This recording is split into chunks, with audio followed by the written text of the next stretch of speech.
What's going on, traders? Hope everybody's having a great weekend. It is Saturday, July 29th, and we'll be doing an analysis of the S&P 500, the Spider ETF.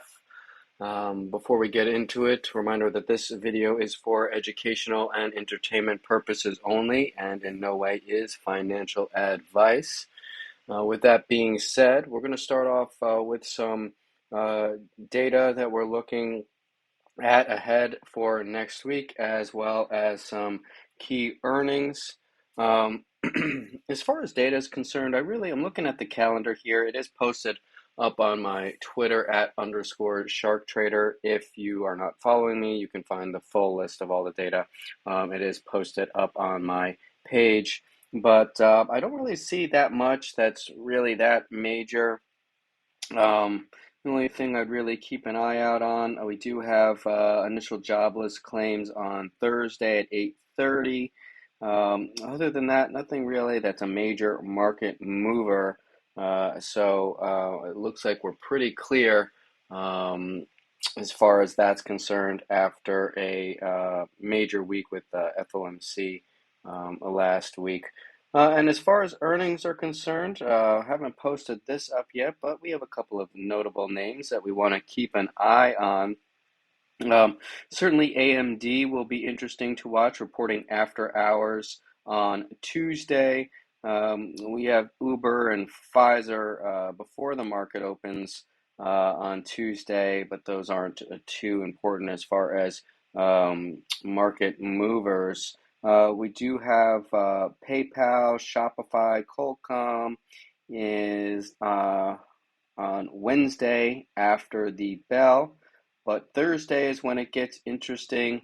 Big names reporting Amazon and Apple Thursday after the bell.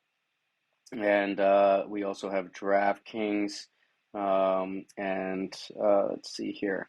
And that's about it for the week. So those are really the names that I'll be watching. But of course, the really important ones, AMD, Amazon, and Apple, of course, really is what is going to be the main concern or a thing you want to watch out for in the markets as far as earnings.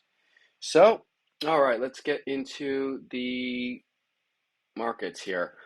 Friday, decent day in the markets, nice rally as everybody, the shortest bear market in history once again, as the bears were salivating and licking their chops, only to see the markets make a really impressive move overnight, which I was happy to take advantage of. And I did post that idea on my Twitter and got a good about 40 points or so out of that on the futures market. So that was pretty fun. I was mostly done trading before the market even opened. I did take one other trade though. Funny enough, it wasn't on SPY. I was actually on Tesla, which I got about 250, 60%. I had some other things going on later in the day, so I had to get out, but actually the contracts did run about 400%. So that was a really nice move in Tesla. It was up about $10 on the day. All right, so that being said, still taking a look here. Of course, we're starting off with the macro chart. And you can see here, we are still keeping an eye on this potential rising wedge. And, you can see really where we bounced off of. And I'll show you on one of our other macro charts here in a moment. But this 451.30 area, the bottom of this kind of bigger balance range that we've been watching. And you can see here right into that area and pretty much nice confluence with this trend line, and boom, we got a beautiful move to the upside. But we'll watch. Technically, still, it is a lower high from before, and I'll still stand with the fact that we do need a pullback. I don't want a melt up scenario, but I'll play the upside all day. It doesn't really make a difference to me if we want to get extra frothy, even though it's unhealthy, from a broader perspective, that's fine. Certainly Apple and Amazon on Thursday, it can move the market being high beta names, so we'll keep an eye out on that. Probably maybe even Wednesday, we could start to see some consolidation or some hesitation in the markets as they await those big earnings reports. So we'll have to, see how this week really shapes up. I mean, it's even possible that we see some consolidation on Monday.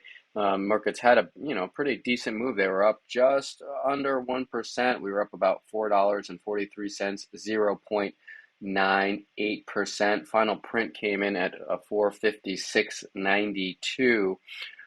So let's go into our other macro chart, and again, I always preach about looking at the bigger picture. And you can see here from my macro chart, which I've been sharing with you guys multiple times. Let's go into it really quickly. I don't know if I can find it. I think this is it. Yeah, okay, here we are. And I will just zoom into a 4-hour so you can see it a little bit better. We came in right again, pretty much triple bottom, right? And this is where we stopped, and we kind of consolidated around here, and while the market was closed, and then we were off to the races, recaptured this macro trend line here, around 453.50, we'll call it, and then we just went straight up.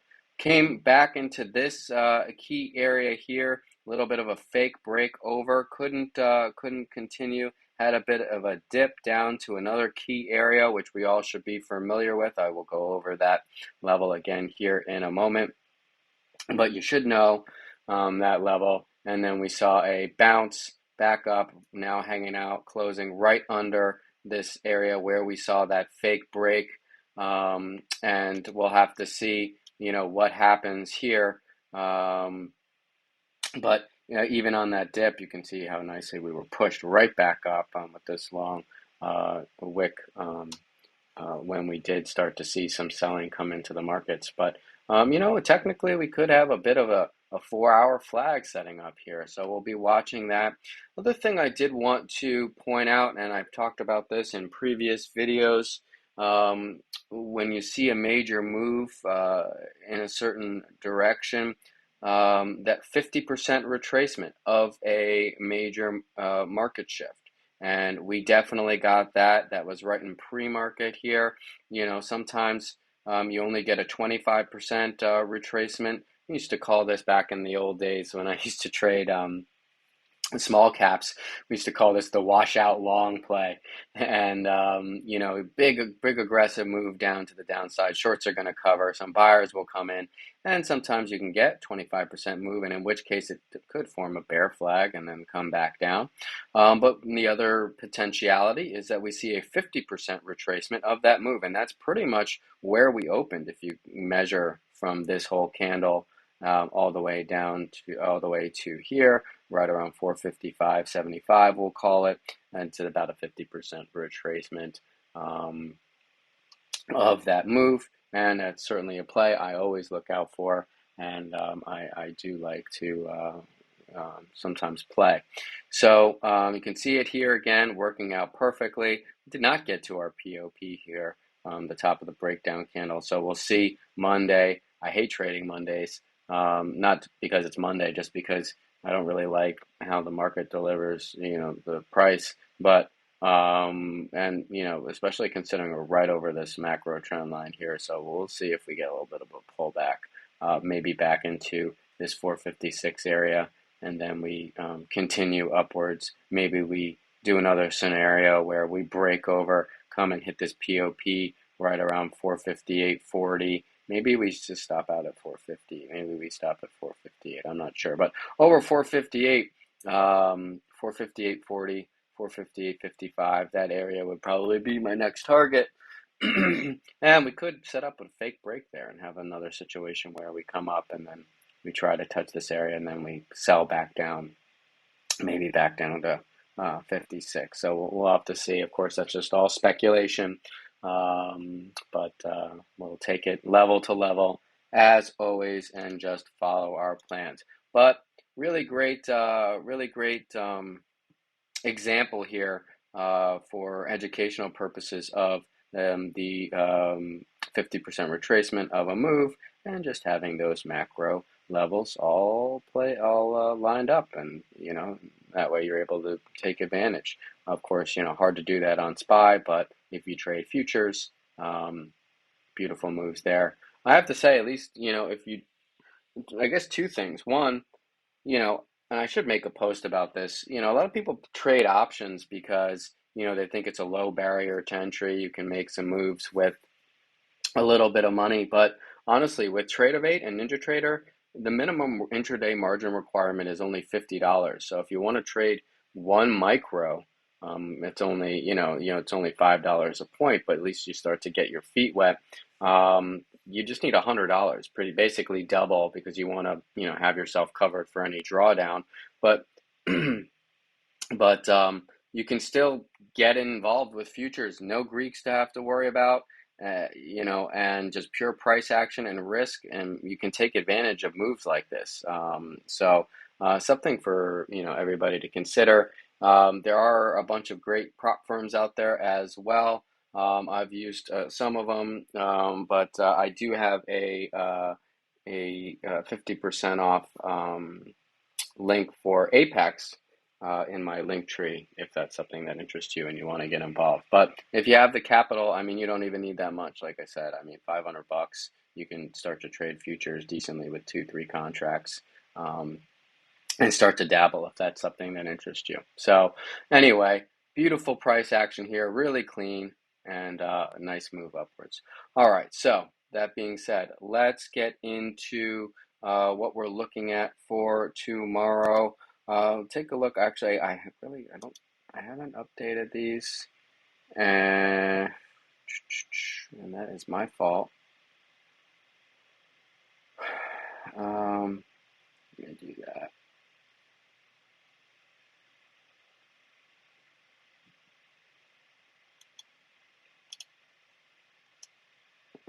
Bring it into this new swing low as we move along. And actually, let me just 450.05. Okay, perfect. All right, so then you can see also, well, I just moved it, but it pretty much did line up with the 78.6 fib anyway, and you can see this area all where it bounced. But let's see here about is there really anything? We're going to have to really clear and show some confirmation over this 457.30. Holding over that, I think, would be a good sign for us to get that chance up to those, upper price targets I was talking about earlier. Of course, holding over 457, even though this is 457.30, I'll give it a zone there, 457 to 457.30, and then taking out this, Friday swing high. Then we'll be looking for that point of pain here, that POP right here around that 458, 50 to 60 area. And if by chance they are able to get confirmation over that, okay, then we'll start to look up to 459, 459.55, right? All right, so that's pretty much everything needed to go over on the fibs, not too much, but let's go into our balance zones here now. All right, so same old song and dance pretty much, so I'm going to try to get through this quickly, and of course it is Saturday night, right? What am I doing on the charts? But this is, honestly, I mean, you got to find the time. This is what takes, I mean, I can't even tell you how many hours or how many times I've done nothing, especially when I was starting off, just looking at charts and studying price action and doing my levels. If you don't have the time to do it, don't waste your time with trading because it's what it takes. It's not easy. It's the hardest job. I put it top 10, top 5 hardest jobs. Day trading, especially. Swing trading is still hard. It's a little bit easier because you get time, but day trading by far is one of the hardest things you could ever hope to do, and be successful at. And, I still make mistakes all the time. There's no doubt about that. I don't make any qualms about that, or, say I'm a super millionaire or anything like that. We're all working towards goals and just trying to get better, and that's what it's all about. So anyway, um, you can see, we broke right over that key 455. And again, we've been over that level as our key pivot so many times. And that's exactly where we dipped into when we sold off. I was, I said in the chat room, I said, oh, well, I was out with family. It's been my grandmother's 90th birthday, and we were out to a brunch thing on Friday. And I said, well, I'm 3 Bellinis deep, but if I was to guess where we're going to bounce, this would be the spot, and it was right here, and boom, we got it right there. So that was pretty funny. And even though I was out, I just know my levels, so that's all it takes, being prepared. And that's why I stress to you guys how important it is. You can't spend 15 minutes on your own, or if you can't spend an hour on your own, I'm doing half the work for you here. Take your leave, whatever you want that I give you. But if you can't even spend 15, 20 minutes watching these videos, preparing, again, I don't know what you're doing. Go do something else. But that being said, let's see here about the 456 really holding our 25% quadrant. Really, of course, 455 is going to need to hold, so we can even dip back into there, still be looking for longs. You can see here after we came back into the balance zone, kind of a fake break, push down here, and then we recaptured our 450. Now, this, of course, was all in the evening, but then we got back over our lower part of our balance. And you can see here we did get a couple of sells right into it, and then we just started taking off. And where did we open? Well, these are hourly candles, so I can't even see it. We can go to a 30-minute really quickly.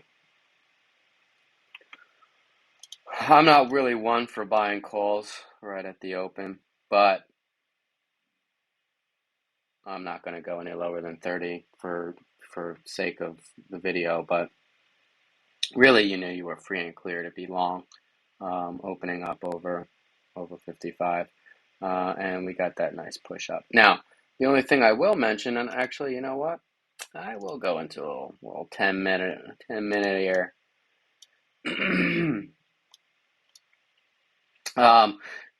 We tried to break out here of balance, had a little bit of hard time, pulled back, but look where we stopped, right? 456, 25% quadrant, boom. So instead of chasing this move, for me personally, I was in Tesla, so, but if I was going to trade SPY, I would have gotten in right here, 25% quadrant, boom, boom, forget about it, perfect. All right. Came right into our first target, second target, peaked above, could not get back above, came down, hit 457. Another little entry there for a little scalp, but still lower high being put in. Then we broke back down below. And once we got back under 457, fake breakout pretty much right here. This was considered a fake breakout to me, and the potentiality once we broke back under. Little buy reaction here, potentially go short for the fake break and back down, then long at 455. So I'm going to be watching. Let's see if we can actually hold outside of this balance here. Maybe we come down to 456, so consider potential longs again in that area. I'll consider longs at 455. And we closed, right above here. I prefer to see the dip, give us a little bit of a better risk to reward to come back into these price targets. If we do open up higher for whatever reason, maybe over 457, 457, I still would rather just a little pullback. I'm not a huge fan of chasing breakouts. So if I miss a move and we open up for some reason higher, I'll be waiting for dips into any one of these potential levels before we start to look to those higher prices. But here I've got that 458.50 450, 60 area, which we were talking about earlier, for those potential next targets. I still want to see, still waiting for that target up at 4060, 460, which has not been tapped yet. So we will see, we'll see about getting there. But the ball is in the Bulls' court, and it's their job to either hold it or fumble it. Under 455, you know the drill. Then we're starting to look down to our lower part of the quadrant for shorts. I'm not chasing a break. Wait for a counter buy reaction. Buy, potentially short right here, and then boom, back down. First target, second target. If we open up lower, again, waiting for the counter buy reaction to come back into this level. Then looking for our shorts down into 452, 451, and 451, 40, 451, and as always, if that breaks, then we'll be looking down 451.25, 450.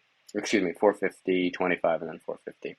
So same levels, you know the drill. All right, guys, my time is up here. Time to go have some fun. Have a great weekend. I will see you guys Monday, and be safe, and make sure you're all set up and prepped. All right, take care.